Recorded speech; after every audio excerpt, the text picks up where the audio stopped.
aktivist në lëvizje Studim Politik dhe Veprim, kemi organizuar këtë aksion simbolik duke ekspozuar disa prej skandaleve të cilat kanë ndodhur në Universitetin e Prishtinës.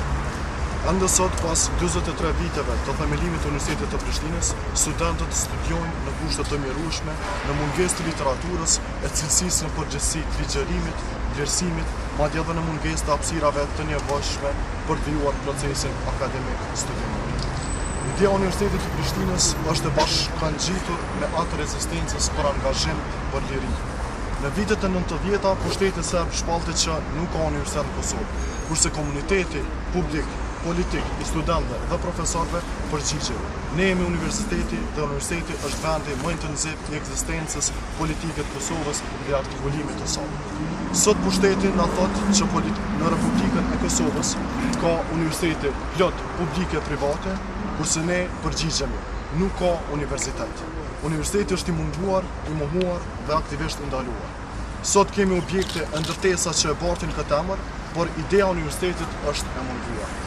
Dikur pra, Universiteti i Prishtinës ishte pasqyrë e angazhimit për liri popullit shqiptar, kurse sot Universiteti i Prishtinës është pasqyrë e reflektimit ku tregon më së miri gjendjen e mjerueshme në Kosovë.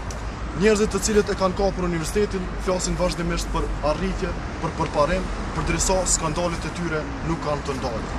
Vetëm vitin e kaluar, një numër i madh i skandaleve të përfshirë këtu edhe blerjen e çmimit ndërkombëtar në samitin për cilësi të teknologji, i cili nuk kushtoi më pak se 3.900 euro.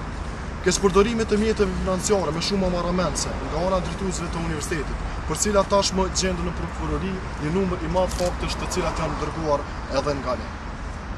Këto skandale u pasuan nga ardha e rektorit të ri Ibrahim Gashit, pas pazareve të pushtetit konkretisht të koalicionit qeverisës PDK-AKR, si dhe nga emrimi partijak i anëtarëve të ashtu quajtur Këshill Drejtues.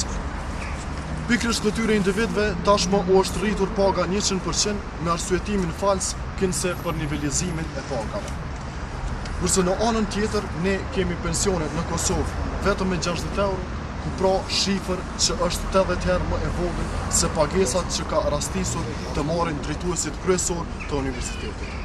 Pasurimi këtyre njerëzve, ashtu si i ish rektorit Muj Rugova dhe jo vetëm, po bëhet në kurriz të studentëve dhe në kurriz të familjeve tona. Ne mund të krenohemi për 30 vjet universitet, por jo për 13 vitet e fundit. Ne mund të krenohemi për angazhimin e studentëve dhe gjithë shoqërisë për formimin e shtetit të Kosovës, por kemi 5 vjet rënim të idesë së ndërtimit për shtetin. Sot do të bëhet një akademi për 5 vjetorin e shpalljes së pavarësisë dhe 43 vjetorin e themelimit të Universitetit të Prishtinës nga ata të cilët po publikohen vazhdimisht skandale.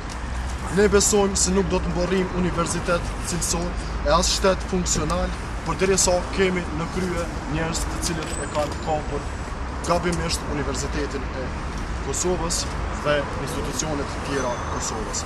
Andaj ne u bëjmë thirrje të gjithë studentëve që të angazhohemi bashkarisht për të ndryshuar gjendjen aktuale brenda universitetit që të ndihmojmë drejt për drejt në zhvillimin e shtetit tonë.